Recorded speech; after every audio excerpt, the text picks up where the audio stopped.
Welcome, my name is Mark Treadwell and this is the 16th of the series of video clips associated with the resource entitled Learning and How the Brain Learns.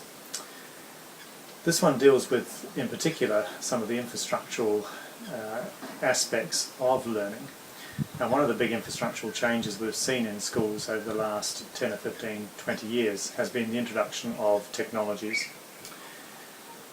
Quite often the information and communication technologies that have been brought into schools have given the illusion that everything has changed. In other words, practice has changed, what kids are learning has changed, and the processes have changed. But in many cases that's been a situation reminiscent of the emperor's new clothes. Things look like they've changed, but actually nothing in terms of learning has changed. And what we want to be able to do is use these information communication technologies, we refer to as ICTs, to actually change and improve the way in which learning takes place and the efficiency and effectiveness in which learning takes place. And also allow the learner to take greater agency for their learning. So basically what we would like to see from the technology is the following sorts of things.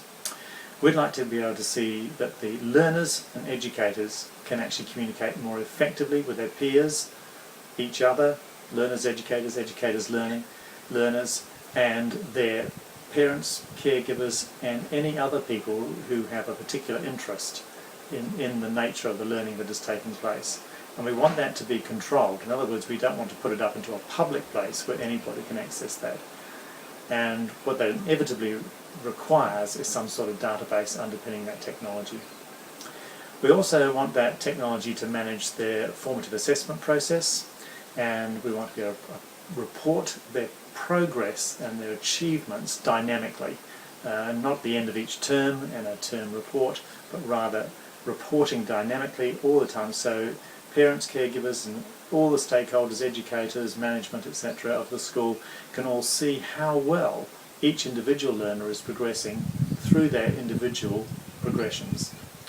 So that's also important.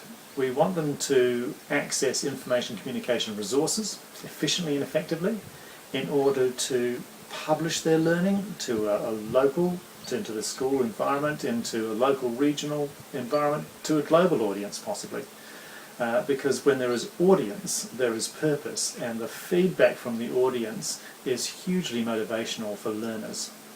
So that's also important, and that's important both for educators and learners, because we've got that juxtaposition there of educator-learners and learner-educators.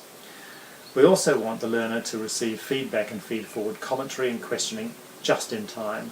We don't want them to have to wait weeks to get commentary back and questions back about what they did and how they did that. So those are the four primary aspects of the purpose of technology. It's not to make work look beautiful, it's not there to make the school look technologically enhanced and everyone look clever. It's there for a specific purpose, and that is to improve the learning outcomes. And that's the only reason we bring that stuff into schools. It has a huge role here, but it has to be a focused role.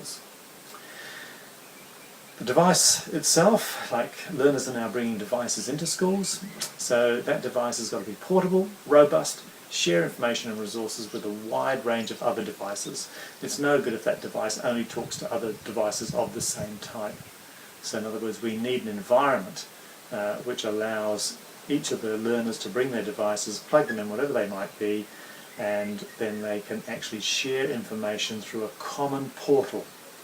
And that essentially has to become some form of managed learning environment. And this is our third key element here, is around exporting that record of learning by the learner to a database-driven managed learning environment hosted in the cloud, not in the school, but in the cloud, where it can actually be accessed external to the school very easily. The fourth aspect to this is enabling the learner-educator and the educator-learner to effectively present their understanding so other stakeholders can make those commentaries, etc. And that's got to be done really effectively and efficiently, very simply. It's not a matter of sort of then putting it up here, changing the correct format, resizing it, and then configuring it over here. that's too busy, it's too long, and we don't need to do that these days. So we want that to happen as well. And we want the device to be sustainable and replaceable, because it will get damaged, it will wear out, it will become old technology, so to speak, and it may not do the things we may want to do in another 5 years' time. So the most important aspect, the most significant role of these devices is to allow the learner to track their learning progress and allow other learners, their peers, educators, parents, caregivers, mentors, any stakeholder that has access to that and rightful access to that, to dynamically interact with each other, providing effective feedback and feed forward within that learning management system, within that managed learning environment. And the managed learning environment is necessary because, in fact, we'll have different levels of access for each of the stakeholders. And we could put things up straight up into the cloud on a whole bunch of different cloud services, but unfortunately then we end up with a whole lot of folders which are then difficult to use, difficult to manage. It's difficult to sum what the learner has been doing. In a managed learning environment, we can actually take different views of the learner's learning at different times. We can see what they've done over the whole year, we can see what they've done in the last few days, in the last week, we can see their progress in different aspects of their schooling, and it's a very clear and precise role this managed learning environment has. It's not to do absolutely everything, it's to manage this one particular aspect and do that really, really well. Increasingly we've got tablet technology coming into schools, and many parents and caregivers are very keen to see that happen. They see it as a representation of a modern school. However, poorly directed use of technology actually takes away from the learning process. It becomes busy, pretty work once again, and it's the sort of thing we want to keep away from.